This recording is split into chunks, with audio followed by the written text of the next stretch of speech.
host, Alex Garrett. And welcome inside to another edition of Alex Garrett Podcasting. Before I get to my returning guest, Professor Jeffrey Kroessler, who last year, John Jay College librarian, assistant professor at the Lloyd Seeley Library, he wrote about his experience of how New York City saved his life, and he talked about the diversity that went into saving his life. Well, on that diversity note, really quickly, I want to go back to George Washington, our very first president's farewell speech. With shades of difference, you have the same religion, manners, habits, and common principles, political principles. You have in common cause fought and triumphed together for independence. The independence and liberty you possess are the work of your joint councils and joint efforts of common dangers, sufferings, and successes. When I hear that, I think of New York. I think that this is still our beautiful melting pot. We do have outdoor dining happening. We do have things somewhat coming back while others are closed long term, like Broadway shows, which hopefully can be reversed pretty soon. That being said, and I'll get into all of this with Professor Kroessler, but the big question I have to start today's podcast is this. We all have differences, and yet we've really let those differences impact our way of life here in New York. We literally have one set of streets having boarded up businesses, then we have another with outdoor dining and civility. So how can we join together again in New York, be the beautiful diversity we are, and thrive together? Well, I talked to Professor Kroessler about just that and so much more. So let's take a listen. Well, welcome back inside to Alex Garrett Podcasting. And my next guest we've had on before, actually, he told his story of how he had to call 911. He's Dr. Jeffrey Kroessler. He's at John Jay College, the Lloyd Seeley Library. And first of all, Dr. Kroessler, having been through sickness, having been through a heart attack and surviving it, I've got to ask you this during COVID. How have you been feeling? I am fine. I have recovered as much of my heart activity as I am going to recover. With a heart attack, there is always some damage, and I have some damage, but not enough to keep me from doing anything. So I am doing very well, thank you. And you are considered at risk. So has that, has that weighed on your work? Has that weighed on the way you can perform? Are you in the city at all during this time? I have been in the city a couple of times. My place of work is completely shut down. The City University of New York is completely shut down, and it's at this time uncertain as to whether we will be at all open in any way, shape, or form come the fall semester. But I don't, categorically, I suppose I count as being at risk, having had heart surgery and being over the age of 65. So I guess technically I am at risk. Do I feel as though I'm at risk? No, because I don't feel as though I have any underlying health issues that predispose me to this. It's just I fit that profile. Well, and so I'm sure though you are treating this as if you are it sounds like you are. Now, you were able to get the help, right? You were able to call 911 last year. And the reason why I want to bring it back is because I feel like people don't think they have the option to call 911, or most certainly did not feel that through March and May. Would you agree with that they may not have felt comfortable going for other things than COVID if they were really sick? I think it's true that there was a decrease in the number of hospital admissions that were not COVID related compared to a year before. What I mean is that, and a decrease in hospital treatments for certain diseases from a year before. That would be heart attack and I guess asthma attacks and whatever other kind of ailments that would send someone to the emergency room, diabetic shock, any such thing. People would tend to stay away. I don't know that Yeah. The public discussion was, don't go to the hospital unless you absolutely have to. And so some people would be sitting, yeah, I'm sure this isn't really anything. It'll go away tomorrow.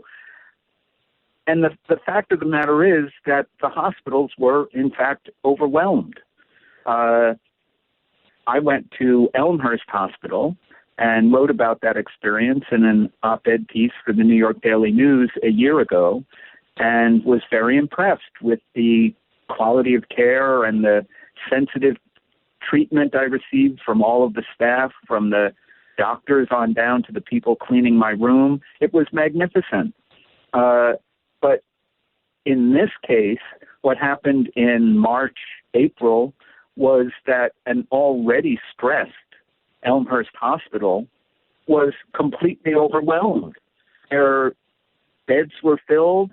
Their emergency room was overflowing. There were people outside the hospital wanting to get in. It was completely unprepared for this kind of situation. So I consider myself fortunate that it was normal. Oh, I have a heart attack? Let's call 911.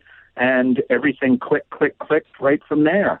But now, when you call 911, you might have to wait a while during the worst of the COVID situation because all the ambulances were out and busy.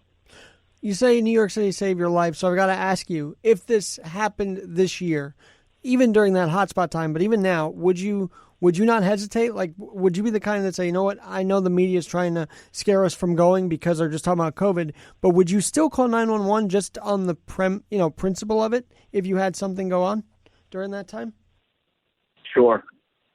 What else am I going to do? What? I have to. You have to.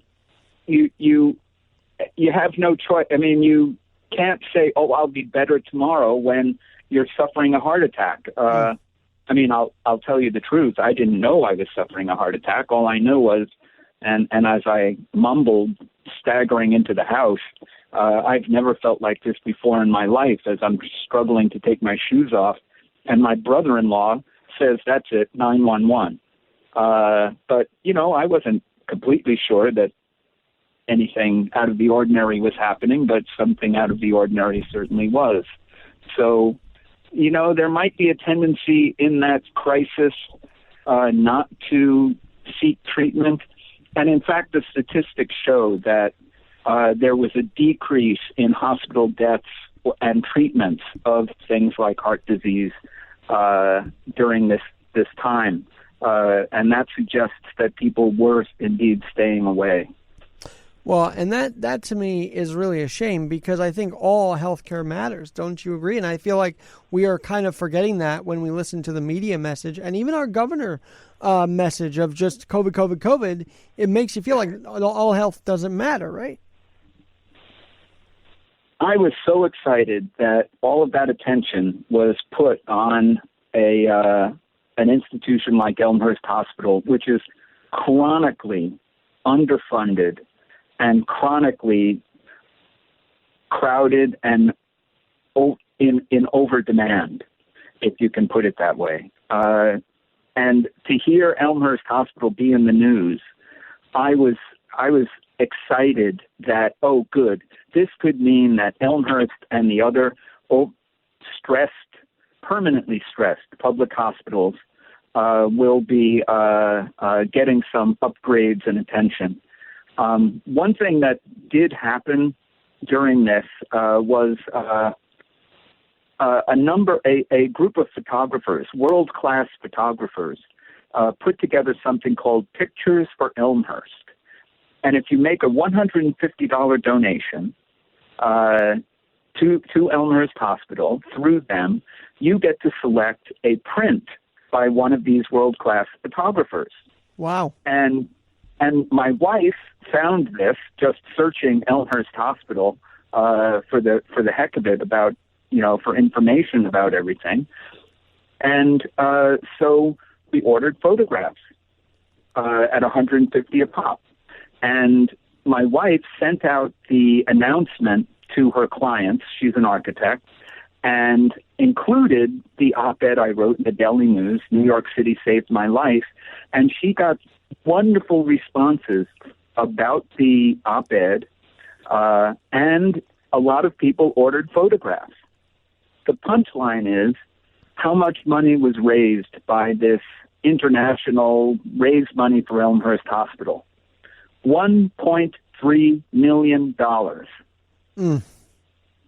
$1.3 million through $150 a pop photographs.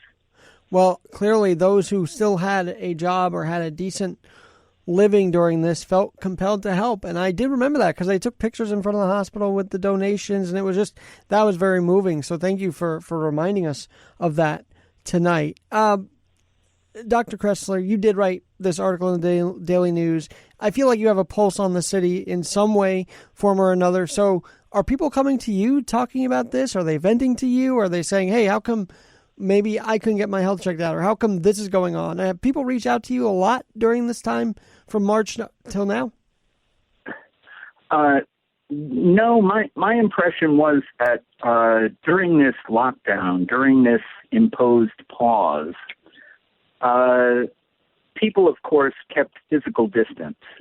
But I also got the sense that people were keeping communication distance.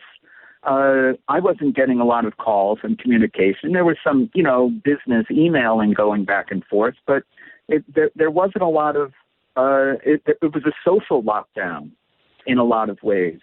And so, no, there wasn't that rush of, well, you're an expert in the healthcare system, having been through it. What do you think?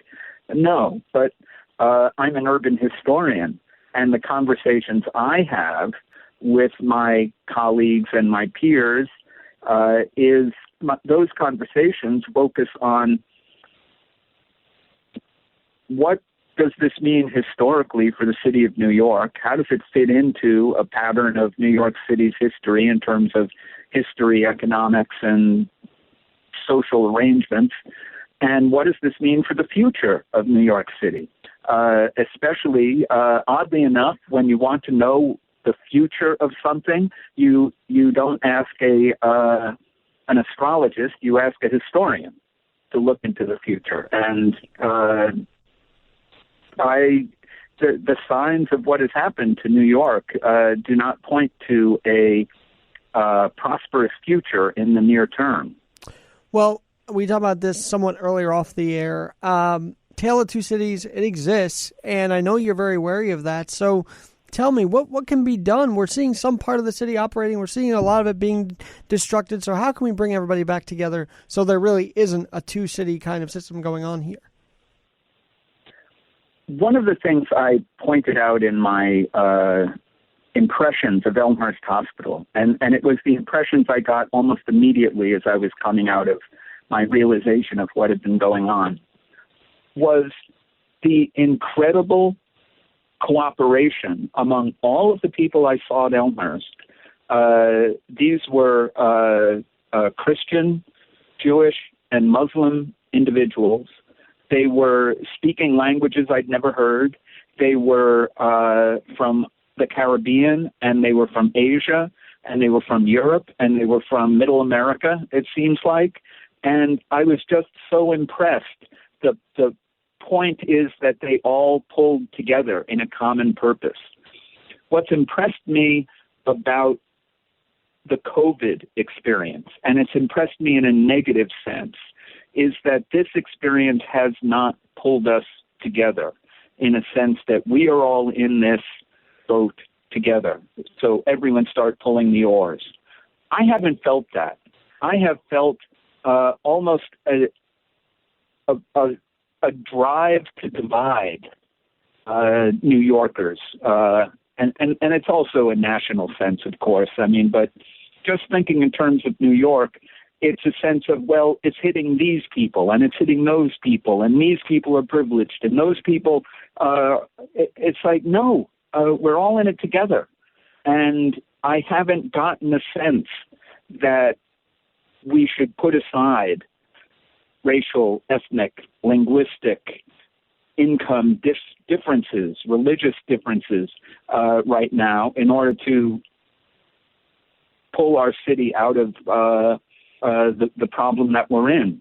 And for this, I really fault the political climate in New York City and the political leadership, which is not leading us in a let's pull this together kind of way. It's leading us into a this group versus that group. Well, you are a historian and you follow the political history. So is this the worst time politically that you've ever seen? I mean, you talk about how you've been doing this for 4 decades. Is this the worst time, though, or are we just getting to the worst time of our city right now? Every time is the worst time if you talk to the people who are there, and it's certainly worse than it was when I was a young man. But no, to say this is the worst time, is it worse than the Great Depression when we had an economic downturn of 20% unemployment for almost 10 years, and thousands of people lost their homes to foreclosure and the like? That was a tough time. Going through the great crime rise from the 1960s and through the 1980s, and the fiscal crisis of the 1970s when New York City was hemorrhaging population. We lost, the population went down by 800,000 during the decade of the 1970s, the only time New York City has ever lost population. And those were very trying times. But New York City found a way to pull itself together and out of it. And I'm confident New York City will survive, obviously, but in what shape? What are we going to lose as a result of the last 6 months that will be very difficult to regain? Those are the questions that I have. Well, and I've got to ask you about the decisions that were made in this state alone. I mean, you've seen with the healthcare stuff, you saw electives being designated what's elective, what's not. And I thought suspending elective surgeries was life-threatening in and of itself. And maybe you disagree or agree, I don't know. But I feel like it was leaning too hard on canceling electives that, last year you might not have been able to get the care you did, to be honest with you. In the first place, elective surgery is the bread and butter. That's somehow the profit margin of a lot of hospitals. So by cutting elective surgery, you immediately put them in a financial hole. So that's number one. Secondly, it was perhaps a good idea to temporarily cancel elective surgery because we didn't know the extent of the virus. But I think that it persisted probably much longer than it needed to. And I think that the reality of the disease, as severe as it was, has eased. Certainly in New York City and New York State, it has eased. And yet the attention to stopping the disease has not. I mean, it was originally, we have to lock everything down until we flatten the curve. Well, New York cooperated in a remarkably unified way and flattened the curve. It was really horrendous in March and April, and then it started going down, and it continued to really go down. And yet the government has persisted in saying, lock down, we all have to be afraid. Well, that wasn't the deal when we started this. But epidemiologically, what are the facts? It's been so contradictory that it's hard to piece it together. Well, you got your doctorate, but it was not necessarily in medicine. So what did you get your doctorate in? And are you even more prouder knowing the history of this? You are able to talk about, hey, we can rebound. Like, how proud are you to have the doctorate you have in the field of urban studies and whatnot? Yes, I have a doctorate in urban American history from the CUNY Graduate Center. I'm not the kind of doctor who can do you any good whatsoever. It's just a mere PhD. But on the other hand, it gives me a seat from which to examine New York City over time, and that's ever entertaining, shall we say. Well, do you find how interesting it is? All these different players are coming back. We see Rudy Giuliani defending his anti-crime unit. We see de Blasio saying everybody before me was the worst with this, and yet he looks like he's the worst. So what do you make of him pretty much trashing not only his predecessors, but the police department itself? It's not a good time to be a police officer. Can we just say that? Absolutely. What happened in Minneapolis was absolutely inexcusable, and it was the worst kind of policing. It was a caricature of bad policing, is how bad it was. I mean, you just can't believe that peace officers would behave in such a bullying fashion. But that's what we had. The result of that, the extreme violence of some of the protests, the vandalism and looting, Fordham Road in the Bronx was devastated by looters. And downtown Manhattan, Soho, completely boarded up. And this wasn't just vandalism. This was criminal gangs seizing the opportunity.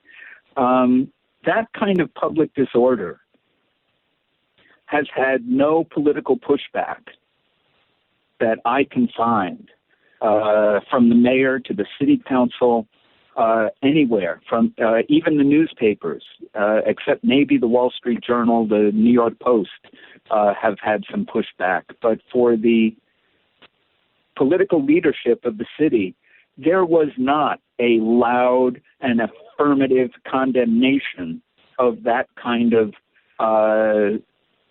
destructive behavior. It was almost excused. Hearing the mayor said, well, of course there's a lot of shooting. People have been locked up because of COVID. I can't believe he said that. That is just so irresponsible and mistaken. A lot of people were locked down, and, we haven't gone out with our 44 automatics. So I don't know I don't know who he's pandering to, but it isn't to the middle-class, home-owning, tax-paying citizenry. Well, we can't, we talk about leadership, and at the same time he's blaming that, he's also saying almost everything of this is Trump's fault, and I don't agree with putting all of this destruction here in New York on the president. Is that correct not to, or what are your views? I mean, I think he's also been on the other side of the spectrum, and he should be in the middle more with all of this, actually. I've been a New Yorker for decades and decades, and I have endured Donald Trump that whole time. And now he's inflicted himself on the rest of the nation. But to blame Donald Trump for what happened in the wake of the killing in Minneapolis is just irresponsible, because it was happening in the city of New York. And the mayor and the city council of the city of New York have an obligation, first of all, to maintain public order. I don't mean to oppress populations and to suppress opinion and to lock down personal freedoms. I don't mean that. I just mean public order on the streets of New York so that the citizenry are safe and property is protected.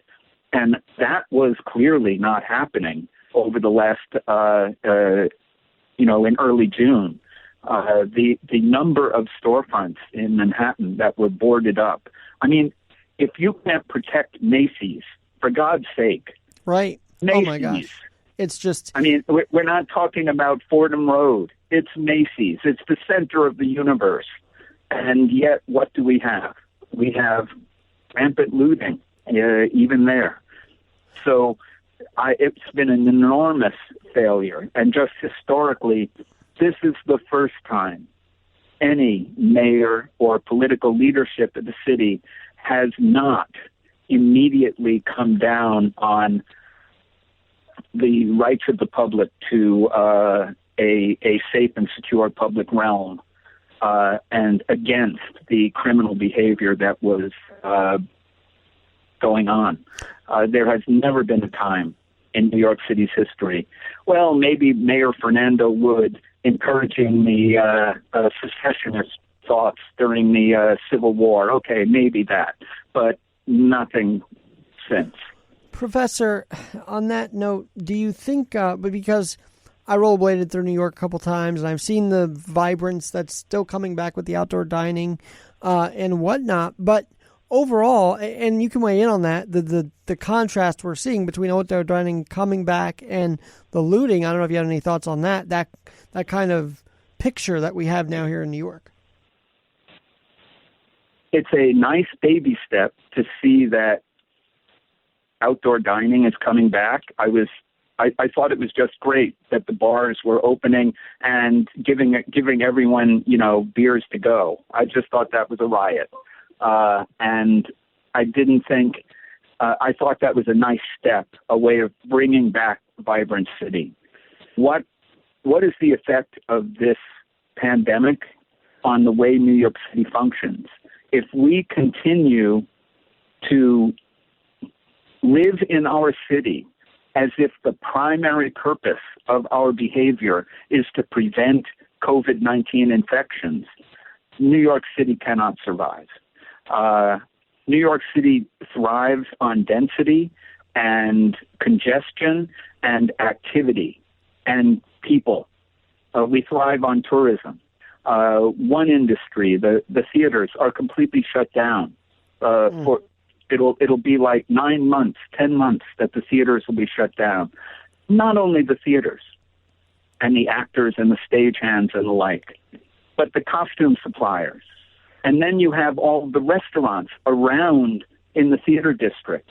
And it's just not those businesses that are not, serving, plates of lasagna before the show. What you have is every one of those meals was a sales tax revenue for the city of New York. So all of that revenue is evaporated, doesn't exist, and there's no way to recover that. It will, because many of those restaurants won't return. Many of the tourists won't return. Hotels, all of the hotels have hotel taxes. Real estate taxes.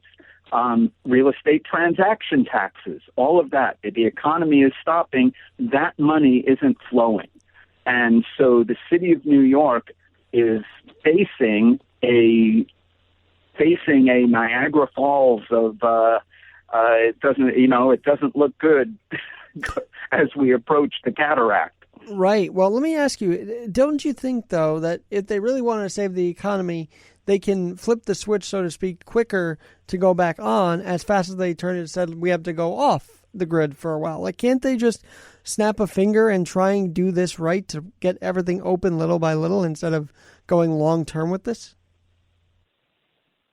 Yeah, I mean, there are choices you can make. We can start fast. Open fully, open partially, open gradually, open suddenly.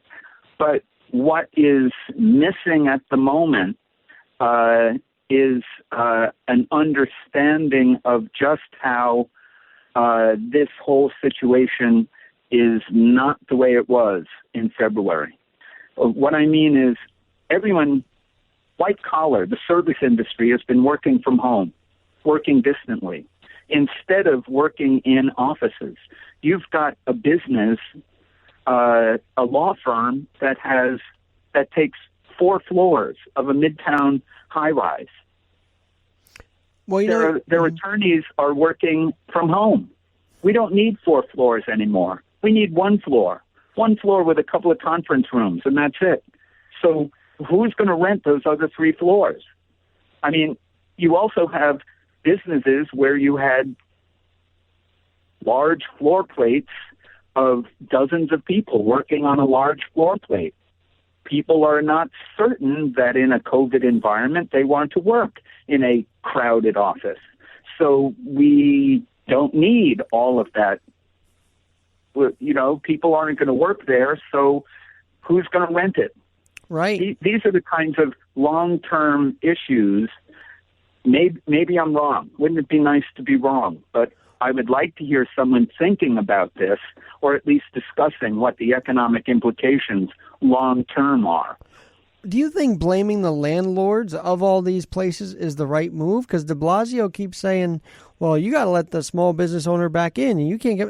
And I'm like, you don't even want to help the small business people, so why are you even going after the landlord? Like, I don't know, I feel like that's irresponsible too.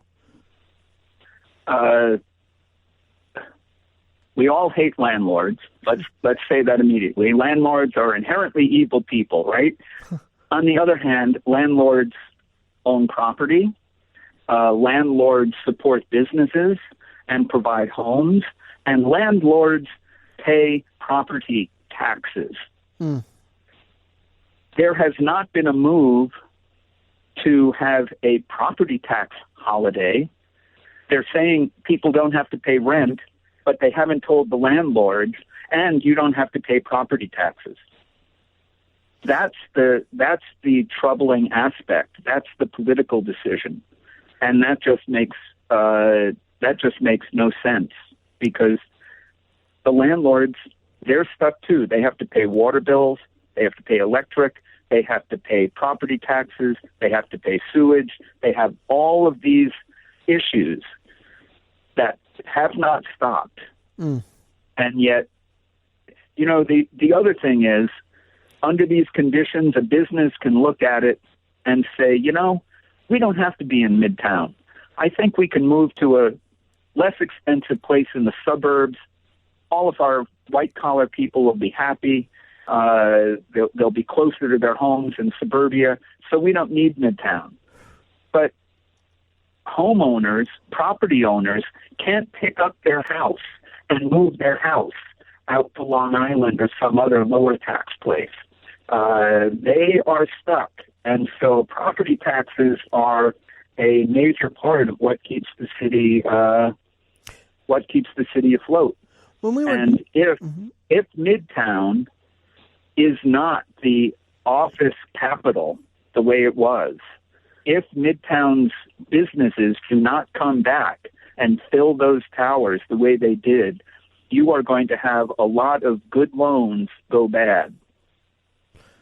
And so what would that mean for the city on top of what we're already dealing with? All it means is that we are looking at an income shortfall. And I don't see that as a short-term problem. It is looking like it's a long-term problem. Well, and I know your college kind of just said, and all colleges in the CUNY sort of just shut the doors pretty quick. So do you think your college can rebound from this, or what's going on at John Jay from where you're sitting? Well, the City University of New York was like the public hospital system, squeezed for funding. It did not have full funding for faculty or student aid or everything else. I mean, it was all of our colleges were running deficits in the millions of dollars already before this. But right now, no one in the City University is making moves to reopen. The colleges can't move without CUNY, and CUNY can't move without the state. And so until the state says they can open, CUNY is not going to open. The difficulty is I can work from home. I'm a librarian. Students and faculty still can contact me, and I can still assist them, and the library resources are still available. But it assumes that someone knows what they're doing. And what happened when the colleges went from in-person teaching to distance learning is that among the faculty I talked to, at least a quarter of the students just disappeared. They never completed the course. They never checked in. And what you have is not every student has a place where they have Wi-Fi and they can do their schoolwork on a computer the way that they could at school. And so we lost an awful lot of students who were primed to succeed, and now they're set back. So the online classes will be good for those who are capable of doing it, but for the unprepared population, and CUNY serves an underprepared population, it's much more of a challenge. I didn't get to even ask you this because I've been waiting for some commentary on it. The first saying we can't allow immigrants to stay here if they're in the colleges, they have to go back. Now that's been rescinded. I mean, what's the importance of that whole talk about whether to send them back or not if these schools are online? Like, what was the controversy exactly surrounding all of that? Well, is it a nice thing to do or a not nice thing to do? Can we start with, right? Like, how can you be so not nice to the students who are committing to be here? And let's just identify who are these so-called international students. They're not people who have decided that, you know, instead of staying in Lisbon, they're going to spend a semester in New York, going to CUNY. These are people who were born elsewhere, but they are not necessarily American citizens, and that's who CUNY serves in a large degree. That's our population, and we're not talking about foreigners. We're talking about American kids. That's who a lot of these international students are. They're American kids who happen to have parents from somewhere else. Wow. And I don't even mean whether they came here legally or not legally. That's a different issue. Even if they came here legally, that's their situation. And so these are people who are committing themselves to learning in New York City, and in the process, they're becoming Americans. And so to say that they're somehow alien and they should go away if, you know, and do their digital learning from Beijing is just cruel. And I was so relieved that the rule has been rescinded because it was stupid.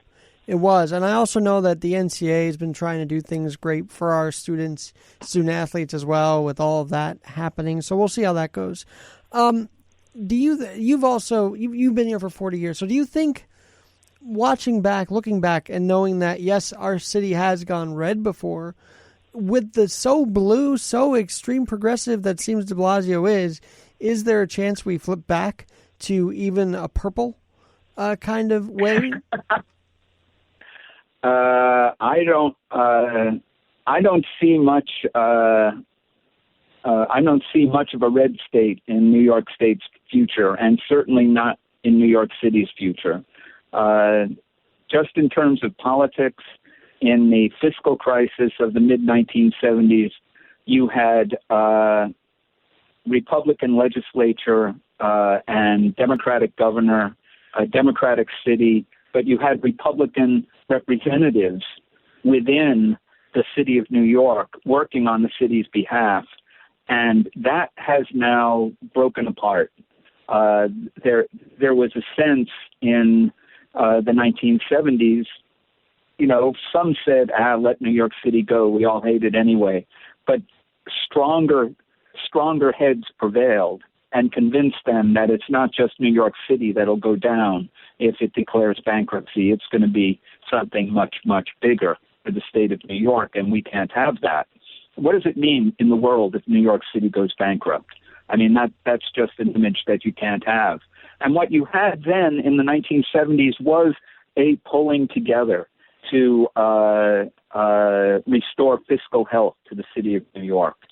Now, a lot of my CUNY colleagues resent that solution because it imposed tuition on CUNY, and it's supposedly the end of the progressive city, but I don't buy any of that. I think that if New York City hadn't pulled itself together in the 1970s, it we wouldn't have had the recovery miracle of the 90s and the 2000s.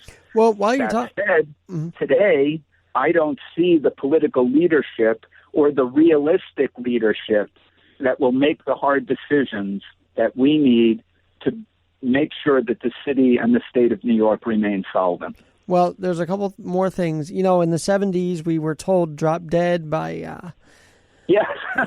and so I think that was Ford, that era with Ford. But I feel like if Trump says, no, we're not going to be funding, I feel like he's kind of in the right there, that why are we going to encourage you and give you federal funding if you've let your businesses themselves destroy? Like, I don't know. I think we have it coming if we don't get federal funds at the moment. Well, I don't think we have it coming for retribution from representatives from Arkansas and Alabama. I really don't. I think that everyone has to recognize what an economic engine New York City has been for the nation. It's our global economic hub in so many ways. So it's really short-sighted to throw it under. But at the same time, the progressive leadership of the city of New York does not seem to recognize the economic realities that this disease environment, this pandemic, has thrust upon us. And those discussions are not taking place. What we are getting is a lot of talk about racial inequalities and economic inequalities and inequalities and privilege, and none of that. None of that is designed to give us a city where we can pull together and get ourselves out of this. Professor Kroessler, we're talking Jeffrey Kroessler. He's from John Jay College, the Lloyd Seeley Library, and a doctor as well in the city urban studies. So let me ask you, you had said a term earlier when we were off the air and supposed to be on the air. Anyway, the builder-uppers versus the terror-downers, and I'd love to get you on record saying that phrase and what you actually mean by that. New York City has always been characterized by those who want to do more, to make more, to create a better city, to generate new ideas, the creativity, the dynamism, the economic dynamism, the artistic dynamism, all contributing to the vibrant city, building the city up. And right now, all of the voices, the dominant voices in the political discussion are, shall we say, the terror downers. Not only literally tearing down statues, but tearing down institutions, tearing down individuals, tearing down our city's heritage, tearing down our city's values, and not only our city's values, but the values of an awful lot of New Yorkers. And you're getting, how many New Yorkers think it's a good idea to physically assault police officers, which is what happened yesterday, Wednesday, during a clash between Black Lives Matter and pro-police demonstrators. The Black Lives Matter people physically were assaulting police officers. Who thinks that's a good idea? Why hasn't the mayor come out more forcefully in defense of his police officers and public order? So the fact that the terror downers are getting such press and the status quo builder-uppers, the ones who just work hard, go to work, pay their taxes, raise their kids, those people are invisible again. I don't want to, maybe that is back to the silent majority of the 1960s, but I certainly have confidence that there are people who think that way. Well, I know there's a lot of builder-uppers, and you're right. When you said who would, condone that kind of behavior against cops, my response would be you'd be surprised, right? Because there's actually a lot that would be okay with this. Yeah, well, there is. Yes, I'm not surprised. I teach in the city university, so we hear all sorts of opinions. Well, and I know that you've covered the NYPD extensively as well in your history. So tell us a little about the transformation. And has it really been a bad department, or is this all overblown? Well, what set this off, the killing of George Floyd in Minneapolis, was a terrible example of police brutality. It was inexcusable, and everyone was genuinely outraged. I don't think anyone was sitting around thinking, hey, that was a good thing to do. Nobody. I mean, that's the point about New Yorkers. We know bad when we see it. Now, to characterize the New York City Police Department as being as bad as that is just, it's mistaken in the present, and it's mistaken in terms of the history of the NYPD. Yes, the NYPD was brutal toward African Americans in the 20s, 30s, 40s, 50s. Yes, of course, police brutality was normal, but since the 1990s,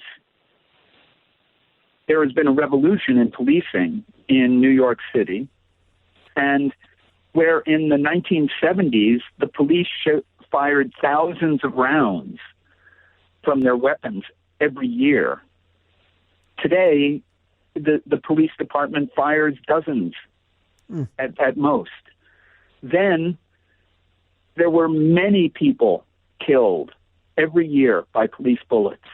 Now it's very rare that someone is shot by the NYPD compared to the number of interactions and so forth. And every one of those can be categorized as a tragedy. But what you have is an enormous transformation in policing that made New York City really a leader nationwide in urban policing.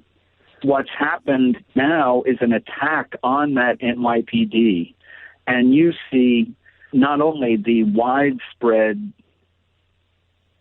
number of fresh retirements among the veterans bailing out of the NYPD, but you also see a lack of leadership. The civilian leadership is not giving the NYPD direction as to how to maintain public order, and in fact is undermining the NYPD when it tries to maintain order. And so the police officers on the beat are really stuck between, do we act, do we not act? As soon as the police started pulling back, the number of shootings have gone up in a lot of neighborhoods. It's really frightening. Not quite as bad as Chicago, but we're giving them a run in terms of the number of shootings every weekend. And now some people are saying we need more police. We need more police. Well, you do need more police, or you don't want the police. And the problem is that the don't want police voices, the terror downers, are the ones who have been getting all of the press. And we need the police. We don't approve of these killings. We're decent people. That crowd are being drowned out. Big time. And, I just kind of rolled past the autonomous zone to see how crazy it was, and then to hear that cops can't really do anything if they act up. It's heartbreaking. But I think we share what we have in common, Professor, is that you and I love this city so much, we almost feel a duty to spotlight on a bad situation in hopes to make it better, right? That's why we're talking, and we hope someone's listening. Definitely. All right. One last thing. The Tale of Two Cities, we're here. Just give us a bit of optimism. I know you're kind of feeling a little bleak about it, but there's got to be something optimistic you feel for the city that we can recover from all this. New Yorkers will make it work. The city is the people, and the New Yorkers will bring it back. I just hope that there isn't as far back to go as it looks like it's going to be. I hope that we can put the brakes on the decline. And it's not just the economic problems. I think there's a psyche in New York where we have lost confidence in the greatness of the city. And instead, it's just if I could just, I mean, my friends and colleagues don't respect this at all, but really, we're tearing down Teddy Roosevelt from the Museum of Natural History. Is that really where we are? I mean, it's we're tearing down. We're questioning such an icon of New York. I don't know. The tearing down of history, institutions, and through COVID, our economy makes it uncomfortable. But I am confident that when we bottom out, we will rise again. Well, that gives me hope heading into the weekend. So thank you, Professor Jeffrey Kroessler. And by the way, people can still read your article, right? Because I'm sure it's still trending. I'm sure it's still making an impact in people's lives. If you go onto the Daily News website and just enter my name, Kroessler, the article will pop up. And they can find you also at the John Jay College Library website. Is that right? Yeah. All right. Well, Professor Kroessler, thanks for doing this today. It feels like a marathon of a day, but thank you for doing this, and we will talk to you again soon. Okay, Alex, it's a pleasure. Thank you. You got it. I'm Alex Garrett. Have a great weekend. We'll talk to you soon.